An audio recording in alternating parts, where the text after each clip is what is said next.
Halo,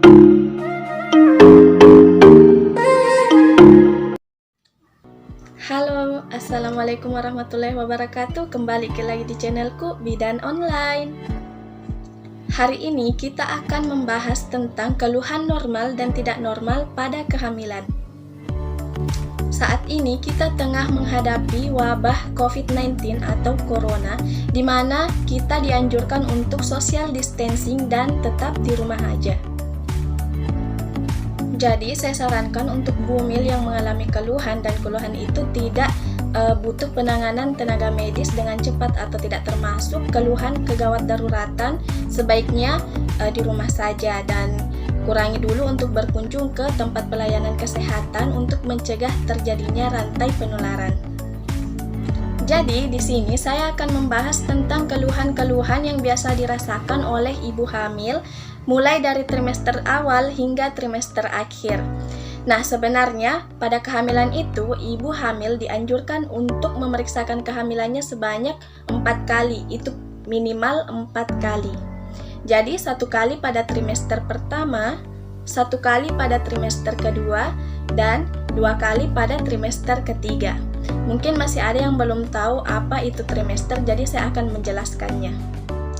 Kita memulai dari trimester pertama.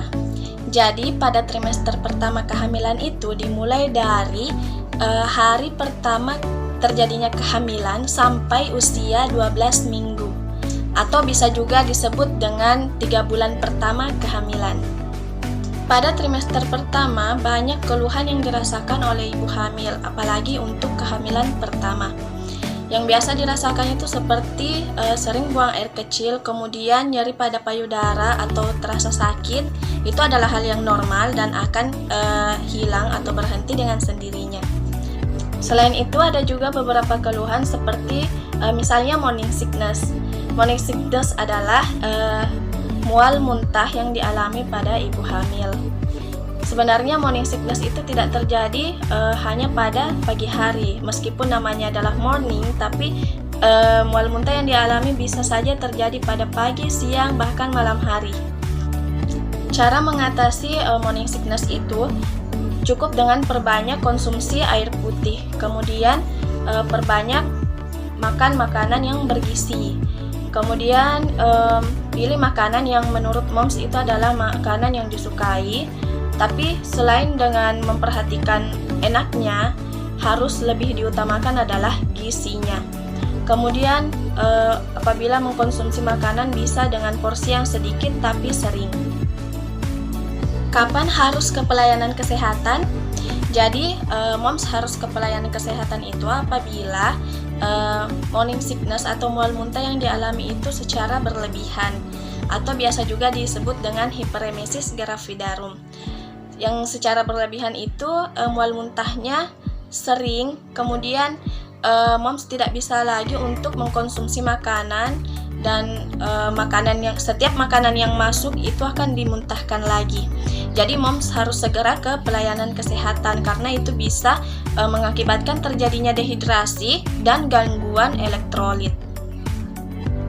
Keluhan selanjutnya adalah perdarahan pervaginam. Apabila terdapat pengeluaran berupa darah dalam jumlah yang sedikit, itu merupakan hal yang normal, jadi moms tidak usah panik. Karena itu menandakan bahwa embrio atau janin telah berimplantasi atau telah tertanam pada dinding rahim. Kemudian bagaimana cara mengatasinya? Cukup dengan beristirahat dan kurangi aktivitas. Kapan harus ke pelayanan kesehatan? Apabila yang keluar itu adalah darah dengan jumlah yang banyak. Keluhan selanjutnya adalah keputihan.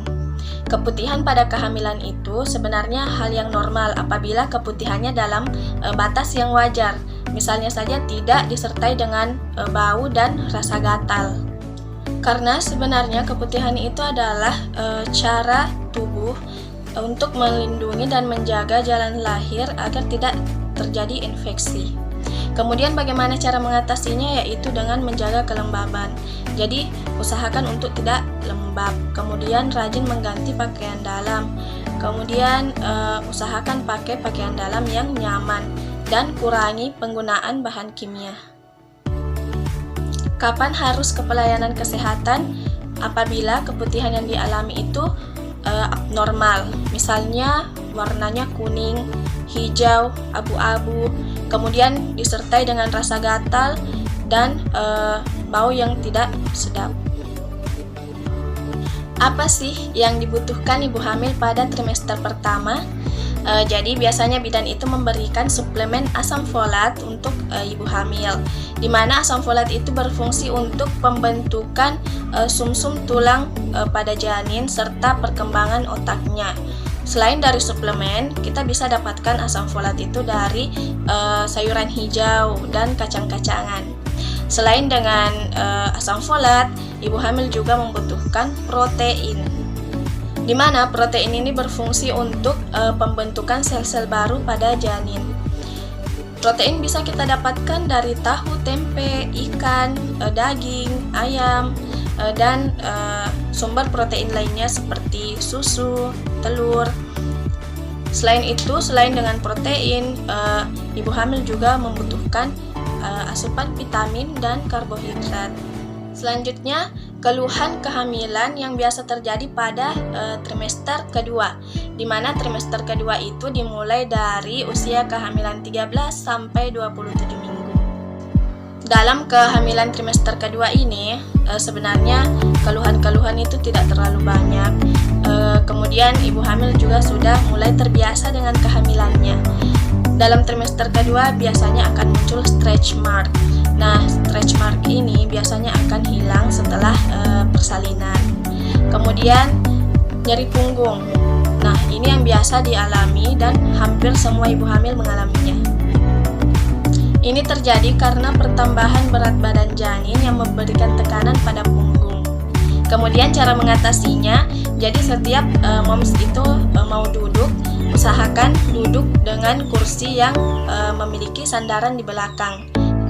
Di trimester kedua ini, ibu hamil juga dianjurkan untuk melakukan senam hamil. Pada kehamilan trimester kedua ini sebenarnya bisa sih moms untuk ke pelayanan kesehatan memeriksakan kehamilannya. Tapi karena kita di tengah wabah corona seperti tadi yang saya jelaskan pada awalnya, sebaiknya kita di rumah saja untuk mencegah penularan virus. Jadi apabila tidak ada keluhan, sebaiknya di rumah.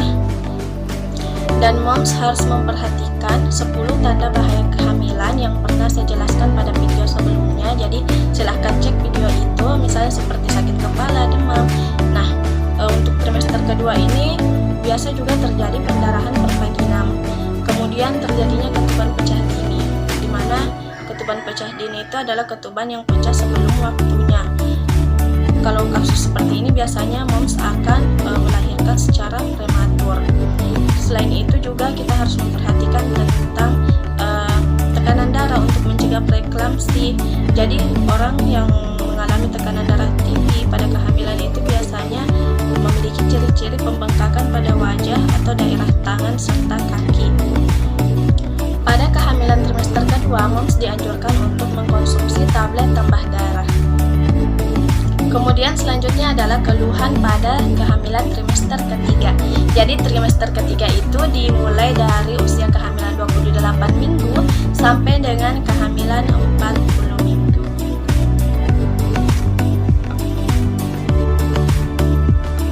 Keluhan di trimester ketiga ini biasanya adalah sesak nafas. Sesak nafas terjadi karena otot di bawah paru-paru tertekan oleh rahim yang terus membesar, jadi menyulitkan ibu untuk bernafas. Bagaimana cara mengatasinya? Jadi cara mengatasinya itu posisi ibu pada saat tidur atau berbaring itu harus bagian kepala harus lebih tinggi daripada badan. Kemudian sanggah menggunakan bantal bagian bahu, antara bahu dan kepala. Jadi kita menyenggah seperti ini sehingga mudah untuk bernafas dengan normal. Kapan harus ke pelayanan kesehatan? Apabila sesak yang terjadi tidak kunjung berhenti setelah melakukan cara yang tadi saya jelaskan.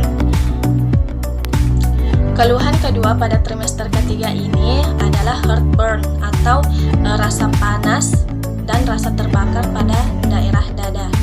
Itu disebabkan karena peningkatan asam lambung yang disebabkan oleh perubahan hormon. Cara mengatasinya adalah mengurangi makan makanan yang bisa memicu peningkatan asam lambung seperti makanan pedas, asam, gorengan, serta minuman yang mengandung kafein dan bersoda. Di trimester ketiga ini, moms tetap dianjurkan untuk mengkonsumsi tablet tambah darah. Mungkin sekian dulu yang bisa saya sampaikan untuk hari ini. Terima kasih untuk menonton video ini dan ingat jangan lupa untuk subscribe. Oke, assalamualaikum warahmatullahi wabarakatuh.